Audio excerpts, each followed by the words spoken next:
Nirbhar Academy. Myself Dolly. Let's start our chemistry lecture for class 9. Okay, तो आज का हमारा टॉपिक है matter in our surrounding chapter में से क्लासिफिकेशन ऑफ मैटर। तो आज हम समझेंगे मैटर को हम किस वे से क्लासिफाई कर सकते हैं, यानी कि कितने तरीकों में बांट सकते हैं, और उसके बाद हम स्टडी करेंगे उसके one classified form. So classification of matter. Matter जो है यानी कि जो हमने पढ़ा था कि जो भी सब्सटेंस जगह कहते हैं उनका इतना वॉल्यूम है, उन्हें हम और मास है, उन्हें हम मैटर कहते हैं। तो अब हमें क्लासिफाई करना है मैटर को बच्चों। तो मैटर दो पार्ट में क्लासिफाई होता है। एक होता है physical classification, physical classification of matter, यानी कि हम फिजिकल स्टेट से बताते हैं, और एक होता है केमिकल क्लासिफिकेशन, यानी कि हम केमिकली बताएंगे इसमें एटम्स, मॉलिक्यूल्स। तो हम इसको दो पार्ट में डिवाइड करते हैं। मैटर की स्टडी करने के लिए हमें इसे डीप से अच्छे से स्टडी करना है, तो मैटर दो पार्ट में डिवाइड है, एक है फिजिकल क्लासिफिकेशन और दूसरा है केमिकल क्लासिफिकेशन। सो फिजिकली क्लासिफाइड करते हैं तो हमें पता चलता है एक स्टेट होती है मैटर की सॉलिड स्टेट, सेकेंड स्टेट है लिक्विड स्टेट, और थर्ड स्टेट होती है गैस।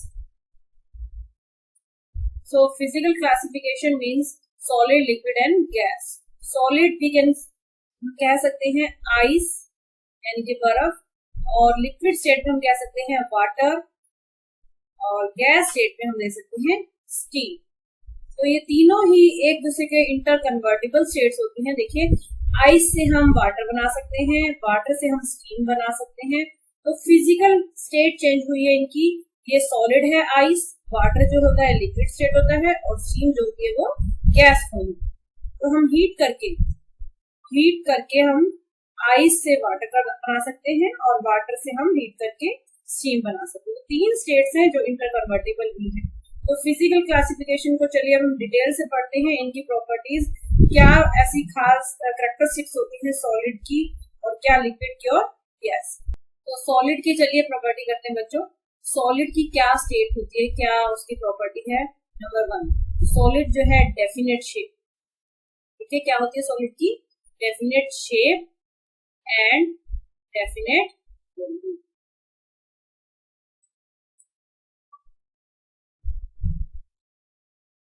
तो सॉलिड अगर मानते हैं कि देखिए किस तरीके से पार्टिकल्स जो है वो एक दूसरे से फिक्स होते हैं, जिस तरीके से इनकी जो शेप होती है वो फिक्स होती है। ठीक है, पार्टिकल्स जो है वो एकदम फिक्स है, इसलिए उनकी शेप क्या है? फिक्स है, और उतना ही वो वॉल्यूम ऑक्युपाई करती है। तो पार्टिकल्स का शेप और वॉल्यूम जो है वो फिक्स। इस कंटेनर में अगर इतना ही स्पेस ऑक्युपाई करते हैं तो जो फिक्स वॉल्यूम के साथ होंगे। लिक्विड्स की बात करते हैं तो इनका इनडेफिनेट शेप है बच्चों। वर्ड्स को देखिए, इनडेफिनेट शेप। इनडेफिनेट शेप का मतलब है फिक्स शेप नहीं, कि नो फिक्स शेप। ठीक है, इनडेफिनेट शेप का मतलब है नो फिक्स शेप। बट इनका वॉल्यूम क्या है? डेफिनेट वॉल्यूम है, यानी कि वो फिक्स है, वो बदलेगा नहीं। जैसे कि हम कहते हैं कि लिक्विड की जो शेप है वो डेफिनेट नहीं है। कैसे डेफिनेट नहीं बच्चों? देखो, अगर हम देखते हैं कि लिक्विड के पार्टिकल्स, लिक्विड जो है वो इस तरीके से किसी एक कंटेनर में रखा हुआ है, ठीक है, तो वो इतना स्पेस ऑक्यूपाई किया, ये इसकी शेप है।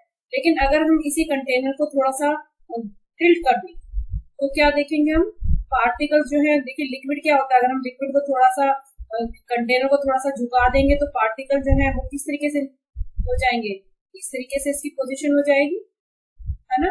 तो हम देखेंगे तो पोजीशन आप देख सकते हैं कि वो इस तरीके से, अगर हम देखेंगे शेप ऐसे एक्वायर करेगी, और जबकि हमने सीधा रखा है कंटेनर तो वो स्ट्रेट। तो हम कह सकते हैं लिक्विड का जो शेप है वो फिक्स नहीं होता। अगर हम कंटेनर को थोड़ा सा नीचे करते हैं, झुकाते हैं घेरने के लिए, तो हम देखते हैं शेप जो है लिक्विड वैसी ही एक्वायर कर लेता है, और लेकिन वॉल्यूम क्या रहेगा? वो तो फिक्स ही रहेगा। अगर हमने यहाँ पर 50 ml लिया है तो ये भी 50 ml ही है। ठीक है, तो वॉल्यूम जो है वो फिक्स। गैसेस की बात करते हैं तो neither definite shape no definite volume, यानी कि इसका ना तो शेप फिक्स है ना ही वॉल्यूम फिक्स। इसका मतलब है कि अगर हम देखते हैं यहाँ पर, मान लीजिए गैस के पार्टिकल जो है वो जितना भी कंटेनर लिया जाता है, जितना भी कंटेनर हो, गैस जो है पूरे कंटेनर में फैल जाती है। ठीक है, इसको अभी हम समझेंगे क्यों फैल जाती है। हमने जितनी भी गैस ली वो पूरे कंटेनर में फैल जाएंगी। सपोज गैसेस जो है जितना भी कंटेनर लिया जाता है उसमें ऑक्यूपाई कर लेती है। इसका मतलब है इसकी शेप जो है वो भी फिक्स नहीं है और वॉल्यूम भी फिक्स नहीं है। देख सकते हैं यहाँ पर जितना बड़ा कंटेनर है वॉल्यूम उतना हो गया है। ऐसे ही अब हम अगर इसी गैस को हम दूसरे कंटेनर में डालते हैं जो कि अलग से साइज का है, यानी कि इसकी शेप भी अलग है बच्चों और वॉल्यूम भी अलग है।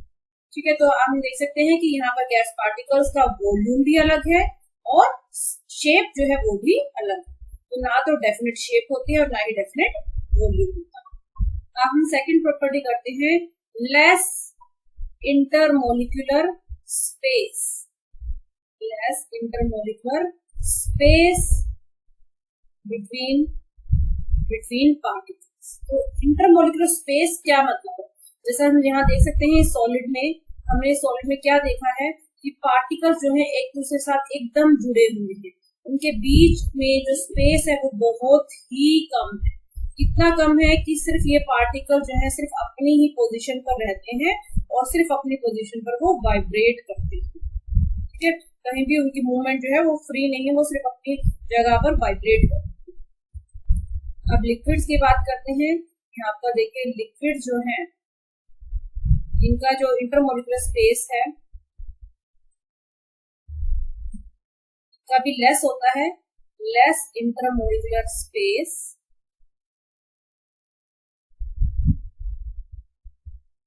But more than solid and less than gas, यानी कि इनके बीच में जो पार्टिकल स्पेस है वो तो होता है ज्यादा सॉलिड के कंपैरिजन में। ठीक है, कैसे देखिए पार्टिकल्स, जैसे एक यहाँ पर हम देखते हैं कोई भी पार्टिकल्स जिस तरीके से देख सकते हैं कि काफी जो है उनकी मूवमेंट जो है फ्री है। हम देख सकते हैं किस तरीके से थोड़ा बहुत ये आपस में जो है मूवमेंट फ्री है इनकी पार्टिकल्स की बीच में स्पेसिस है। तभी हम कहते हैं कि लिक्विड जो है कोई भी शेप अक्वायर कर सकते हैं क्योंकि इनके जो बीच का स्पेस है वो बहुत ही सॉलिड के कंपैरिजन में ज्यादा स्पेस। गैसेस की बात करें तो आप देख सकते हैं बहुत ही दूर दूर वो सेपरेट होते हैं, तो गैसेस के बीच में इंटरमोलिकुलर स्पेस बहुत ज्यादा होता है। मोर इंटरमोलिकुलर स्पेस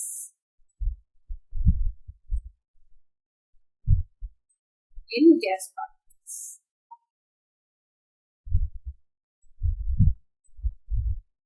जब इनके बीच में स्पेसेस दूर ज्यादा है तो हम देख सकते हैं कि कैसे गैसेस के पार्टिकल जो है काफी दूर दूर सेपरेट है। जबकि यहाँ पर देखिए थोड़े से पास हैं और इसमें एकदम ही क्लोज हैं। इनके बीच में जो फोर्स ऑफ अट्रैक्शन है वो भी ज्यादा है। अब हम बात करते हैं फोर्स ऑफ अट्रैक्शन। हमने अपने लास्ट लेक्चर में बच्चों पढ़ा है, आपको ध्यान होगा क्या होता है फोर्स ऑफ अट्रैक्शन। हमने बताया था कि जब दो पार्टिकल्स एक जैसे होते हैं सेम काइंड के तो हम उसको बोलते हैं कोहेसिव फोर्स, और जब डिफरेंट काइंड के होते हैं हम बोलते हैं एडहेसिव।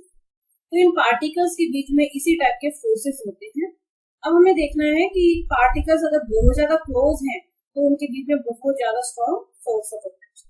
तो अगर हम सॉलिड को यहाँ पर देखते हैं हम देख रहे हैं कि बहुत ज्यादा ही क्लोज एक दूसरे के साथ है, तो जो फोर्स ऑफ अट्रैक्शन है वो क्या है, बहुत ही ज्यादा।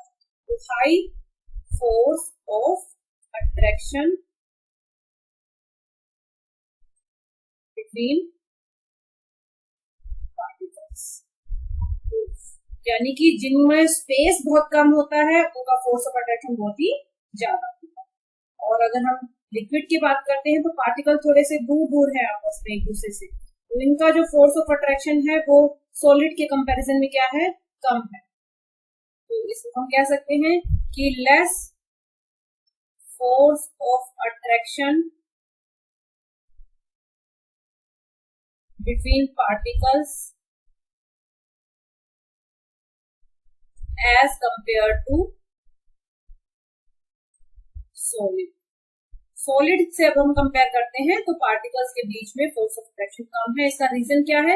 क्योंकि इनके बीच का स्पेसिस क्या है, थोड़ा सा ज्यादा है, यानी जो जितनी ज्यादा दूर होंगे उनका फोर्स ऑफ अट्रैक्शन उतना ही कम होगा। तो हम यहाँ देख सकते हैं गैसेस में तो बिल्कुल ही हमें आराम से यहाँ साफ दिखता है कि पार्टिकल बहुत ही दूर दूर है, तो वीक फोर्स ऑफ अट्रैक्शन है, तो वेरी लेस और weak force of attraction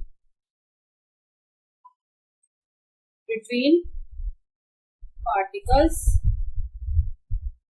of gases। Gases, solid, liquid और गैस में क्या कहेंगे? सॉलिड का जो है फोर्स ऑफ अट्रैक्शन बहुत ही हाई है, फिर लिक्विड का, लिक्विड से सबसे कम किसका है?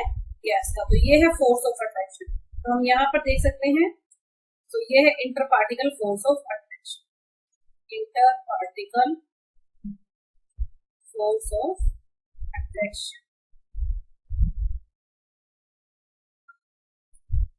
तो सॉलिड यानी कि हम कह सकते हैं वुड, फॉर एग्जांपल इसमें हम ले सकते हैं कोई भी लिक्विड, यानी कि जैसे कि कोई ब्लू इंक सॉल्यूशन, या फिर हम कहेंगे पोटेशियम परमैंगनेट।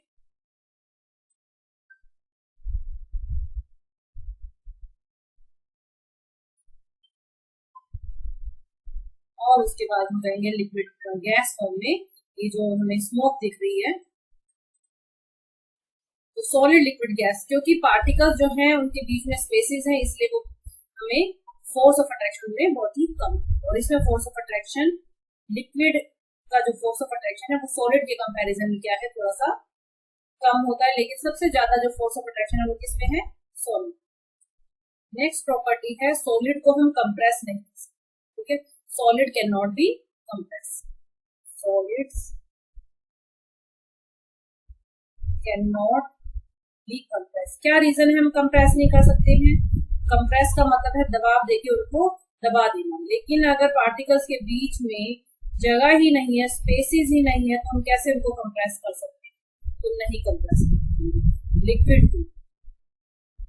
लिक्विड को हम बहुत ही स्लाइटली कंप्रेस कर सकते हैं, स्लाइटली कंप्रेस्ड, बहुत ही कम कंप्रेस कर सकते हैं, ठीक है, क्योंकि आपको पता है कि उनके बीच में जो स्पेसेस होते हैं वो सॉलिड से ज्यादा होते हैं, लेकिन वैसे वो दिखने में कम स्पेसेस, तो हम बहुत ही कम उनको कंप्रेस कर सकते हैं। अब गैसेस की बात आती है तो हम कहेंगे हाईली कंप्रेस, हाईली कंप्रेस क्योंकि उसके में जो बहुत ज्यादा स्पेसेस होती हैं, जैसे कि अगर हम एक कंटेनर की बात करें और उस कंटेनर को अगर हम मूवेबल पिस्टन लगा देते हैं, ठीक है, अगर हम मूवेबल पिस्टन लगा देते हैं यहाँ पर, तो हम क्या ऑब्जर्व करेंगे बच्चों?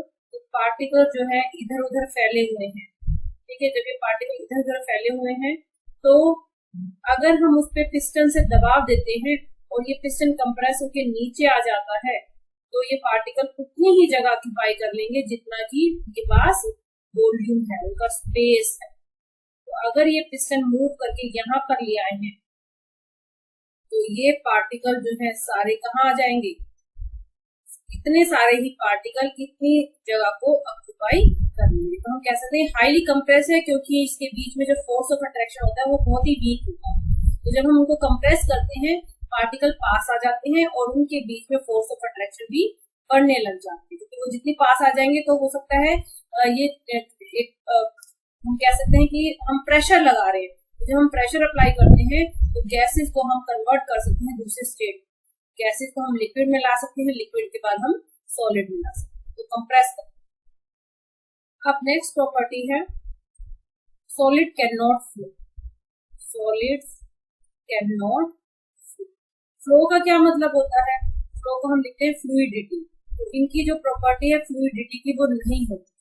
क्यों नहीं है फ्लूइडिटी? क्योंकि पार्टिकल्स जो है वो एकदम फिक्स पोजीशन पर हैं, वो कोई चांस ही नहीं है कि वो फ्लो कर पाए।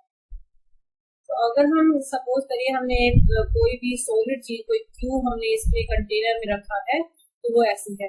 अगर हम कंटेनर को फ्लो के लिए रखते हैं, यानी कि हम किसी चीज को फ्लो कराना चाहते हैं, तो कुछ नहीं होगा, पार्टिकल्स जो है वो जो सॉलिड है वो सिर्फ थोड़ा सा घूम जाएगा, नीचे की तरफ गिरने लगेगा, लेकिन पूरे के पारा जो ऑब्जेक्ट है वो पूरा ही गिरेगा। ऐसा तो नहीं है कि पार्टिकल्स उतना फ्लो करने लगेंगे।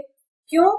रीजन क्या है? क्योंकि अभी भी ये ऐसे ही फिक्स है और अब भी ऐसे ही फिक्स है, क्योंकि इसके बीच में हाई फोर्स ऑफ अट्रैक्शन है, फोर्स ऑफ अट्रैक्शन जो है वो क्या है, हाई, इसलिए पार्टिकल जो है वो फ्लो नहीं करते।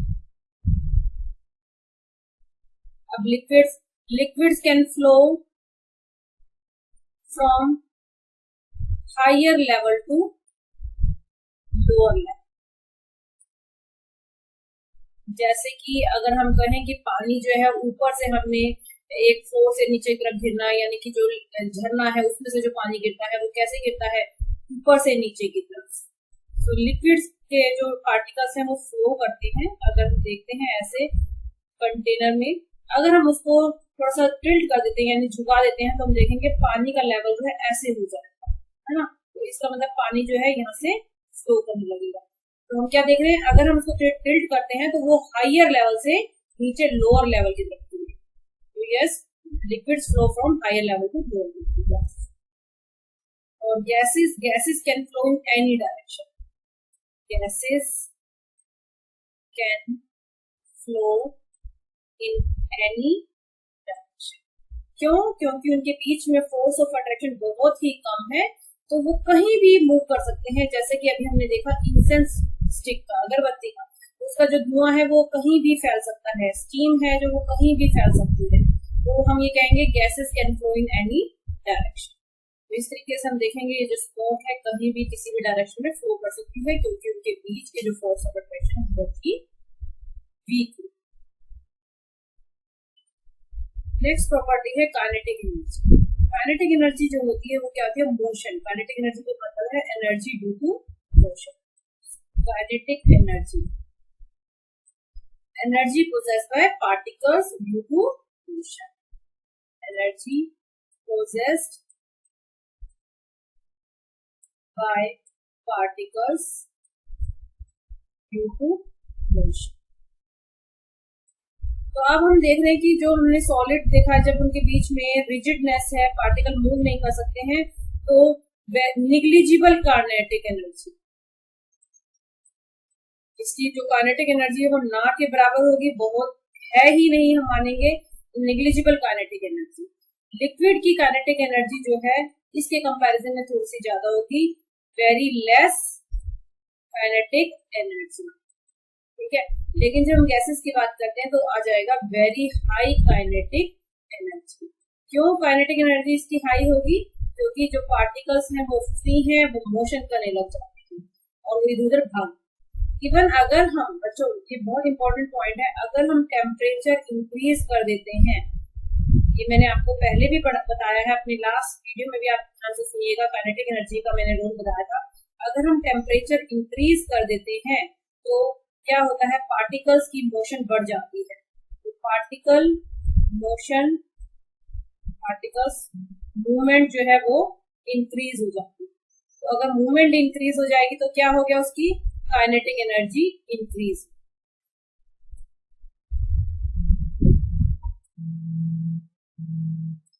तो सॉलिड लिक्विड के कंपैरिजन में गैस की काइनेटिक एनर्जी सबसे ज्यादा होती है। और इवन अगर हम, जैसे कि अगर हम लिक्विड को भी, अगर हम हॉट वाटर और कोल्ड वाटर देखते हैं, कोल्ड वाटर और अगर हम कंपेयर करते हैं हॉट वाटर को, तो गर्म पानी में पार्टिकल जो है मूवमेंट ज्यादा करेंगे और वो ज्यादा वेपर्स बनने की कोशिश करेंगे। तो हॉट वाटर में काइनेटिक एनर्जी क्या होगी, हाई। तो ये तीन स्टेट्स हैं, सॉलिड, लिक्विड और गैस। तो चलिए अब हम आज कुछ थोड़ा सा और नया करते हैं।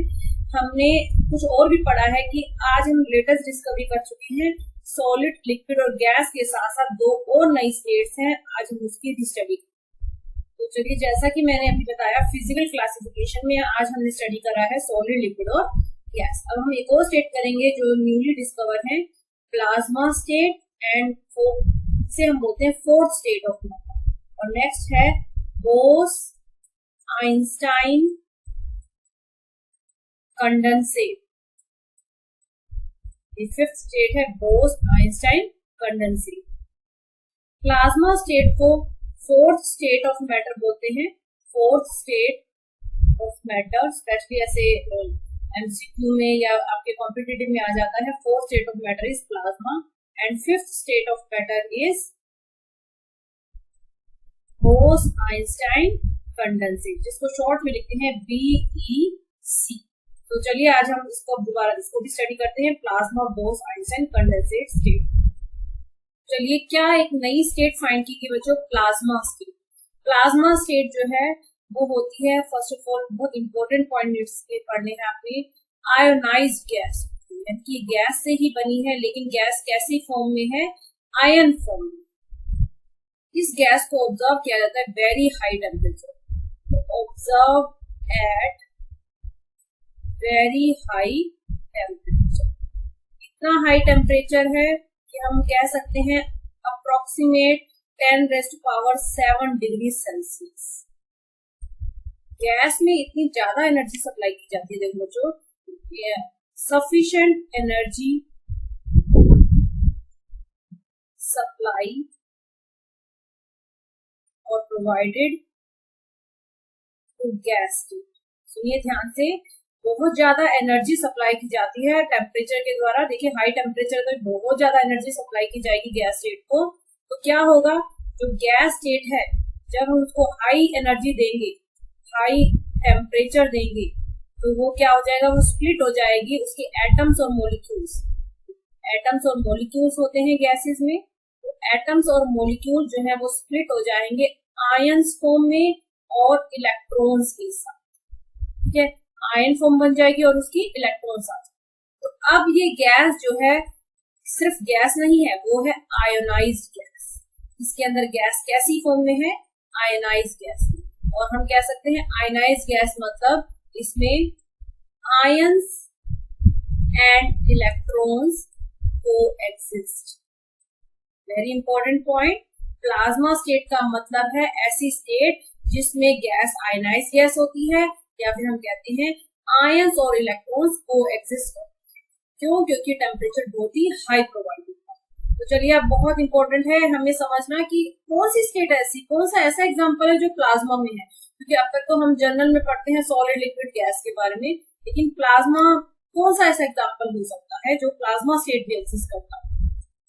तो प्लाज्मा स्टेट जो है वो ऑब्जर्व होती है, plasma state observe in sun and core of stars. ठीक है, आपको पता है ना, सन बहुत ही गर्म होता है, तो कितना गर्म है, इतना हाई टेम्परेचर है कि जो गैस है आयनाइज फॉर्म में होती है उसमें, तो सन एंड कोर्स ऑफ स्टार्स। और एग्जांपल है इसके क्वेसा। क्वेसा जो है आपने नाम शायद से कम सुना होगा। क्वेसा एक सेलेस्टियल ऑब्जेक्ट है जो हमें दूर से एक सन, एक स्टार की तरह दिखता है और बहुत ही ब्राइटली शाइन करता है, एक्सट्रीमली ब्राइटली शाइन करता है ये क्वेसा। ठीक है, तो ये कैसा दिखता है, एक लुक लाइक अ स्टार और एक सेलेस्टियल ऑब्जेक्ट है। ठीक है, सेलेस्टियल ऑब्जेक्ट है जो कैसा दिखता है, look like a star.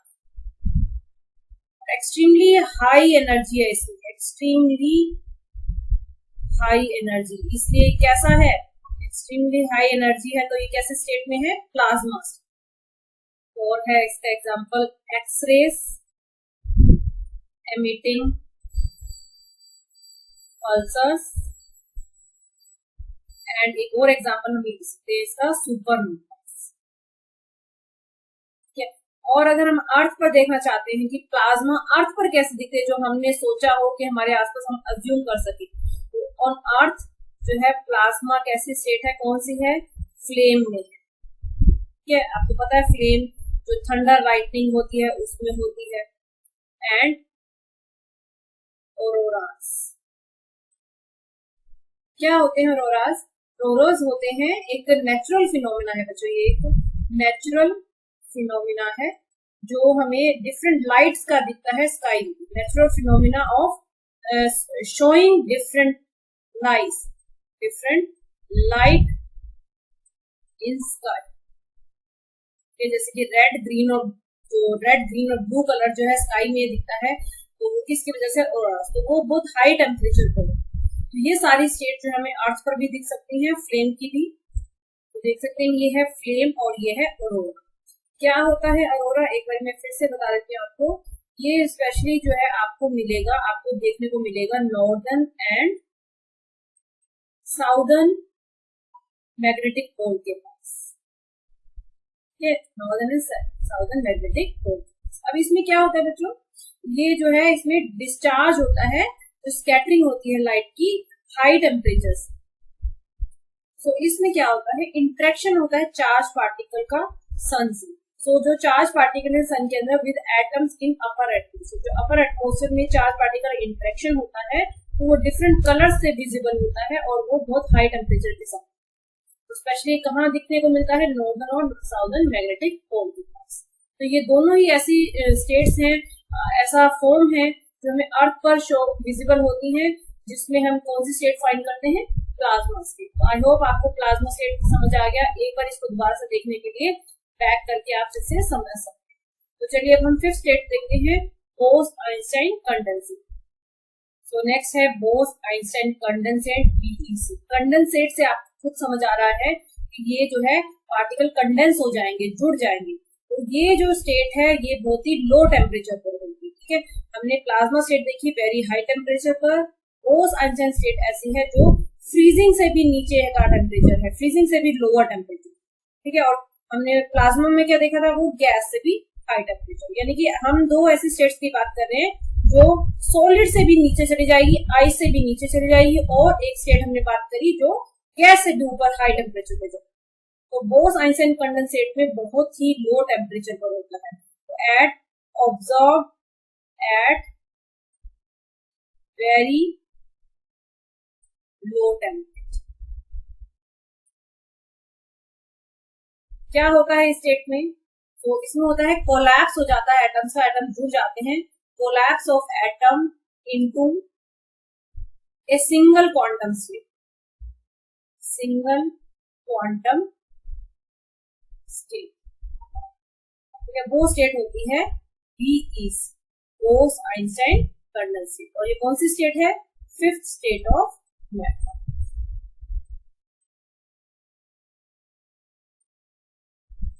Temperature इतना लो है कि पार्टिकल्स की मूवमेंट जीरो। ठीक है, particles are not moving at all.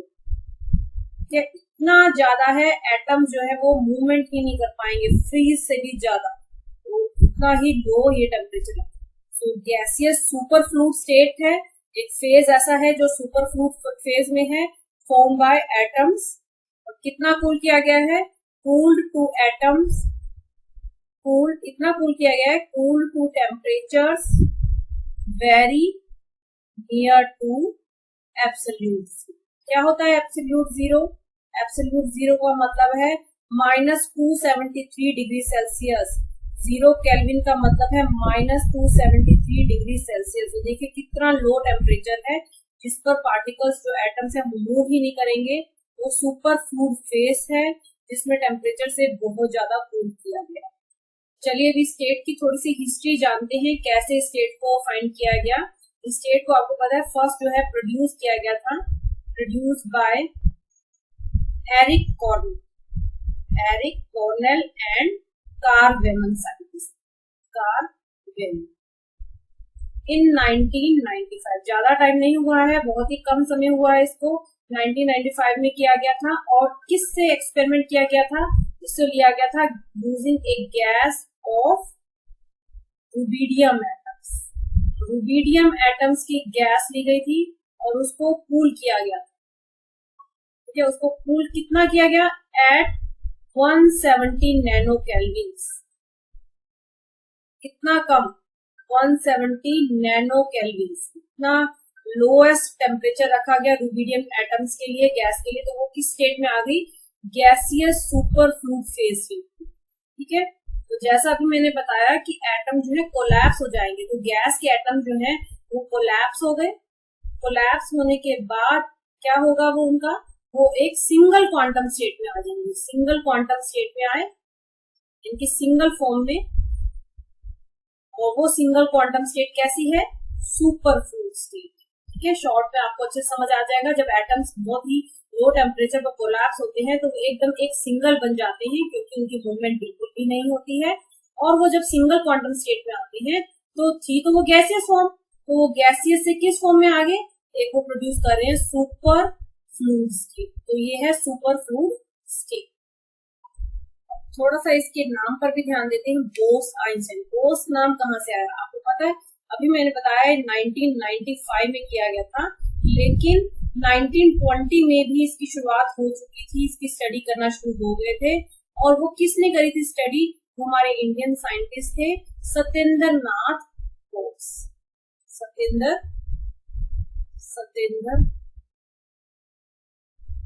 Nath Bose, और उनके साथ हेल्प में कौन थे, उनके साथ मिलकर काम किया एल्बर्ट आइंस्टाइन। तो इसलिए इसका नेम जो है बेसिकली कहाँ से है, बोस एंड आइंस्टाइन से, क्योंकि शुरुआत 1920 में हो गई थी। फाइनली जो प्रोड्यूस किया गया वो किसने किया, एरिक कॉर्नेल एंड कार्ल। थोड़ी सी हिस्ट्री भी इसकी जानी है क्योंकि नई स्टेट है तो हमें पता होना चाहिए।